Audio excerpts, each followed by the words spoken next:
जो uric acid है ना, इसको हम कहते हैं कि ये करवाता है आर्थराइटिस, जो जोड़ों की सोजिश है, उसे गाउट कहते हैं। अब इसकी जो सबसे ज़्यादा, मैं अगेन वही बात कर रहा हूँ, जो ज़्यादा कॉमन है, होने को तो एक्सेप्शन किसी भी जोड़ में हो सकती है, लेकिन ज़्यादा कॉमन जो इसकी शिकायत आती हैं वो आपके पैर के अंगूठे का जो जोड़ है ना, बिग टो जो है, उसमें ये प्रॉब्लम ज़्यादा आता है, और सिंगल जॉइंट में ज़्यादा प्रॉब्लम आता है लोगों में। वो उस वजह से, मतलब पैर के किसी एक अंगूठे में नहीं, बड़े बड़े जो एक है ना, बिग टो जो है, अंगूठा जो है, उसके जोड़ में ज़्यादा आता है। उसकी सोजिश हो जाती है, उसकी रेडनेस हो जाती है, उसकी स्वेलिंग हो जाती है, और वो पेनफुल हो जाता है।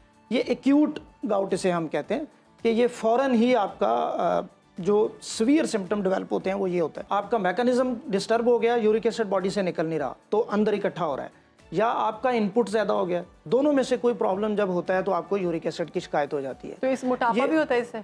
मोटापा इससे इतना ज़्यादा नहीं होता, जोड़ों का दर्द इससे ज़्यादा कॉमन है, लेकिन जाहिर है अगर आप खा पी रहे हैं और खाने पीने से यूरिक एसिड बढ़ रहा है तो खाने पीने से साथ फिर मोटापा भी हो रहा है। और डॉक्टर साहब, वल्नरेबल एज ग्रुप है इसमें कोई जिसमें ज़्यादा शिकायत है, या कोई भी एज ग्रुप? इसमें ज़्यादा शिकायत जो है वो नौजवानों में होती है। हमारे साथ स्टूडियोज में मौजूद है कंसल्टेंट ऑर्थोपेडिक सर्जन हैं डॉक्टर अब्दुल बासित साहब। डॉक्टर साहब, thank you so much for your time sir. जी, बहुत शुक्रिया आपका। डॉक्टर साहब, हमारे नाज़रीन को बताइएगा यूरिक एसिड है क्या, और ये इंसानी सेहत पर कैसे असरअंदाज होता है? देखिए, यूरिक एसिड जिस्म में एक जितने मुख्तलिफ मादे हैं उनमें से एक मादा है, सही, यानी जो हमारे काम काज के लिए ज़रूरी होता है, लेकिन इसका प्रॉब्लम तब स्टार्ट होता है जब इसका लेवल रूटीन से बढ़ जाता है। यानी इसका नॉर्मल वैल्यू एक इंसान के अंदर मौजूद होती है, लेकिन जब उसकी वैल्यू अपनी रूटीन से बढ़ जाती है तो फिर वो हमारे जोड़ों में दर्द का बायस बनता है।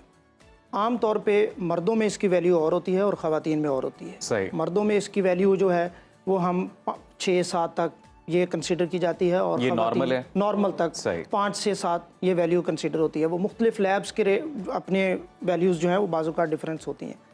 उससे जब ये बढ़ जाता है तो फिर हम समझते हैं कि जी अब ये जोड़ों में दर्द की वजह बनेगा, चूँकि ये जोड़ों में इकट्ठा होना शुरू हो जाता है यूरिक एसिड। उससे फिर अलामात आना शुरू होती हैं। लेकिन मैं यहाँ पे एक चीज़ बताना चाहूँगा, जिस तरह आपने यूरिक एसिड की बात की है, हमारे यहाँ शहरों में और शहरों से ज़्यादा देहातों में बहुत ज़्यादा कॉन्सेप्ट ये है कि लोग अपनी हर दर्द को यूरिक एसिड का दर्द लेबल कर देते हैं। Exactly. और फिर इसका एक और बड़ा मसला ये है कि जब आप लैब में जाते हैं टेस्ट करवाने के लिए तो हमारी सारी लैब्स जो हैं वो इतनी ऑथेंटिक नहीं होती।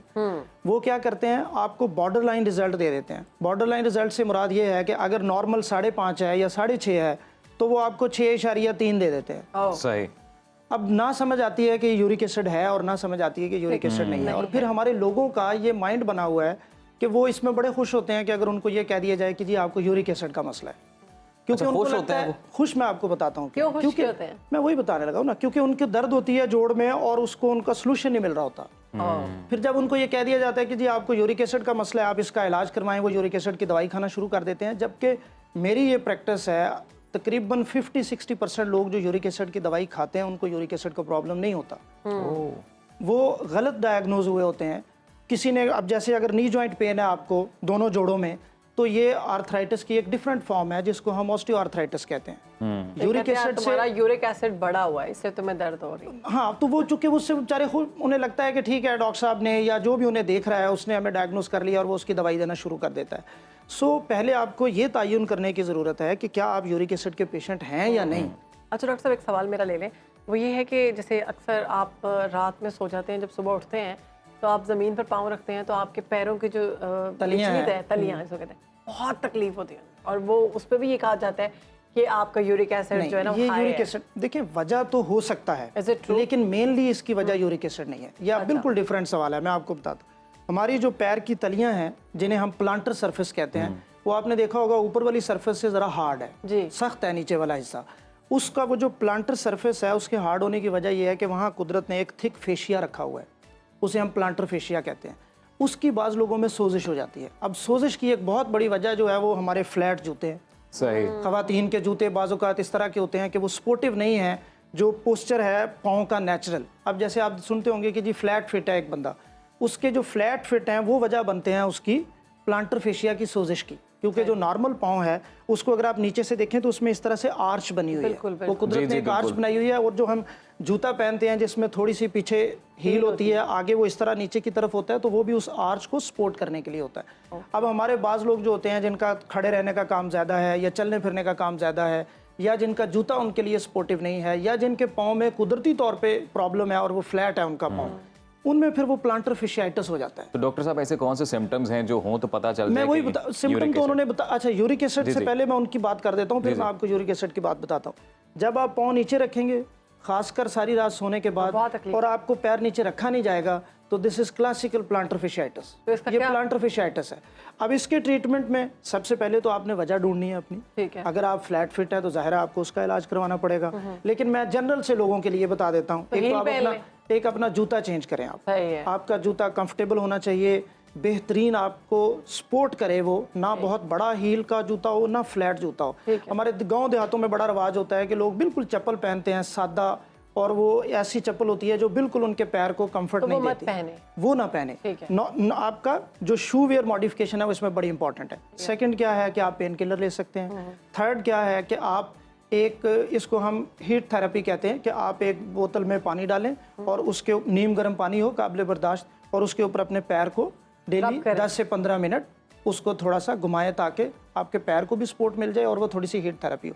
फिर इसकी एक एक्सरसाइज होती है जो स्ट्रेचिंग एक्सरसाइज जिसे हम कहते हैं, चूँकि जो पैर के तलवे के नीचे वाला हिस्सा है, ये आपकी ये जो घुटने के नीचे टांग है जिसे हम लेग कहते हैं, इसके भी पीछे वाले मसल्स के साथ कनेक्ट होता है। जिन लोगों में उसका मसला वो हल नहीं करते, वो फिर ऊपर की तरफ आने लग जाता है दर्द, तो ये डिफरेंट स्ट्रेचिंग एक्सरसाइजेज और मेडिसिन के साथ वो ठीक कर सकते हैं इसको। लेकिन इसमें जो 50-60% रोल है वो आपकी शू वियर मॉडिफिकेशन और लाइफस्टाइल मॉडिफिकेशन का है। इसमें खुराक का, उसमें मेडिसिन का इतना रोल नहीं है इसमें। सही। सर और आपने यूरिक एसिड की सर बात की, जो यूरिक एसिड है ना, इसको हम कहते हैं कि ये करवाता है आर्थराइटिस, जो जोड़ों की सोजिश है उसे गाउट कहते हैं। अब इसकी जो सबसे ज़्यादा, मैं अगेन वही बात कर रहा हूँ, जो ज़्यादा कॉमन है, होने को तो एक्सेप्शन किसी भी जोड़ में हो सकती है, लेकिन ज़्यादा कॉमन जो इसकी शिकायत आती हैं वो आपके पैर के अंगूठे का जो जोड़ है ना, बिग टो जो है, उसमें ये प्रॉब्लम ज़्यादा आता है, और सिंगल जॉइंट में ज़्यादा प्रॉब्लम आता है लोगों में। वो उस वजह से, मतलब पैर के किसी एक अंगूठे में नहीं, बड़े बड़े जो एक है ना बिग टो जो है, अंगूठा जो है, उसके जोड़ में ज्यादा आता है, उसकी सोजिश हो जाती है, उसकी रेडनेस हो जाती है, उसकी स्वेलिंग हो जाती है, और वो पेनफुल हो जाता है। ये एक्यूट गाउट इसे हम कहते हैं, कि ये फौरन ही आपका जो सीवियर सिम्टम डेवलप होते हैं वो ये होता है। इसमें आपको एक्यूट गाउट का इलाज लेना पड़ता है, उसमें मेडिसिन है और फिर उसमें एंटी इन्फ्लेमेटरी होती हैं ताकि वो सोजिश खत्म हो और वो प्रॉब्लम सॉल्व हो। लेकिन बाज लोग होते हैं उनमें फिर वो लंबे अरसे तक शुरू हो जाता है। ठीक है। उसके बाद फिर बाकी जोड़ों में भी वजह तो हो मेरा एक सकता है। सवाल है डॉक्टर साहब, कहते हैं कि ज़्यादा मीट खाने से आपका यूरिक एसिड हाई हो जाता है, तो इसमें कोई हकीकत है? बिल्कुल हकीकत है, क्योंकि देखें, अब जिस तरह मैंने शुरू में बताया ना कि इसका लेवल बढ़ेगा, तो लेवल बढ़ेगा कैसे? या आपका इनटेक ज़्यादा है या आपका आउटपुट कम हो गया है। अच्छा। एक्सरसाइज काम है? नहीं, आउटपुट जो यूरिक एसिड बॉडी से निकलना है, सही, वो निकल नहीं रहा ना, आपका मैकेनिज्म डिस्टर्ब हो गया, यूरिक एसिड बॉडी से निकल नहीं रहा, तो अंदर इकट्ठा हो रहा है, या आपका इनपुट ज़्यादा हो गया। दोनों में से कोई प्रॉब्लम जब होता है तो आपको यूरिक एसिड की शिकायत हो जाती है। तो इस मोटापा भी होता है इससे? मोटापा इससे इतना ज़्यादा नहीं होता, जोड़ों का दर्द इससे ज़्यादा कॉमन है, लेकिन जाहिर है अगर आप खा पी रहे हैं और खाने पीने से यूरिक एसिड बढ़ रहा है तो खाने पीने से साथ फिर मोटापा भी हो रहा और है। डॉक्टर साहब वल्नरेबल एज ग्रुप है इसमें कोई जिसमें ज्यादा शिकायत है, या कोई भी एज ग्रुप? इसमें ज़्यादा शिकायत जो है वो नौजवानों में होती है, लेकिन किसी भी एज ग्रुप में जब आप एहतियात नहीं करेंगे, जैसे हमारे यहाँ अब बड़ी ईद गुजरी है तो लोग मुसलसल तवातुर के साथ बड़ा गोश्त खाते हैं और वो ले रहे हैं डेली किसी ना किसी चीज़ में, फिर उनको प्रॉब्लम होता है। ऐसे लोगों को ये करना चाहिए कि अगर, एक और चीज़ बड़ी इंपॉर्टेंट है कि अगर आप यूरिक एसिड के पेशेंट हैं तो फिर आप अपने जहन में रखें कि आप फॉर लाइफ कहीं ना कहीं यूरिक एसिड के पेशेंट हैं। अब आपको इसकी मैनेजमेंट अपनी लाइफ में, अपनी डाइट में डेली करनी है। ठीक। और उसका ख्याल रखना है। यानी इसका एक बड़ा सादा सा तरीका ये होता है कि सब्ज पत्तों वाली जितनी भी खुराक है, सब्जियां हैं, वो साथ आप इस्तेमाल करें। ठीक। मतलब मीट खाएं? आप नहीं, वो तो डेफिनेटली रिक्वायरमेंट है ना आपकी। आपने मीट ले लिया, ठीक है, आप उसके साथ एक प्लेट सैलेड ले लें, आपकी कुछ चीज़ें बैलेंस हो जाएंगी, वो ताकि आपका बैलेंस रहे आपकी डाइट। उस वही चीज़ जो आप ले रहे हैं उसके साथ उसकी एक्सक्रीशन जो है और उसका जो लेवल है वो ऊपर ना जाने पाए, उससे फिर चीज़ें आपकी डाइट के साथ आप बैलेंस करते हैं। ये एक तरीका होता है। 5 ऐसे टिप्स बता दें जो हम फॉलो करके यूरिक एसिड के लेवल को बरकरार रख सकते हैं। नंबर 1 ये है कि आप सलाद ज़रूर लें, सैलेड। रात के खाने में भी? रात के खाने में भी? रात के खाने में तो जाहिर है, मैं तो वैसे ज़ाती तौर पे समझता हूँ कि रात का खाना हम गलत टाइम पे खाते हैं। 8-9 बजे 10 बजे तो टाइम ही नहीं है उसका। 6 बजे आपका 6 बजे टाइम है, आप उस टाइम लें। तो उसके बाद अगर आप 10 बजे भी सोते हैं, वैसे तो रिवाज नहीं है 10 बजे सोने का, लोग मोबाइल 12-1 की वजह बजे। से 1:30-2 बजे सोते हैं, लेकिन अगर आप 10-11 बजे भी सोते हैं तो वो आप उस टाइम तक आपका वो हल हो चुका होता है, सॉल्व हो गया होता है। लेकिन आपको सैलड ज़रूर लेना चाहिए जिनमें प्रॉब्लम है, ठीक है। नंबर 1 चीज़ तो ये हो गई। दूसरा, आपने ये ध्यान रखना है कि आप किसी भी टाइम बहुत ज़्यादा क्वांटिटी में नहीं लेंगे गोश्त, मीट। और तीसरा ये कि अगर आपने मीट लेना है तो उसके साथ आप कोई ना कोई सब्ज़ी मिला लें, ये भी एक बड़ा अच्छा टिप है।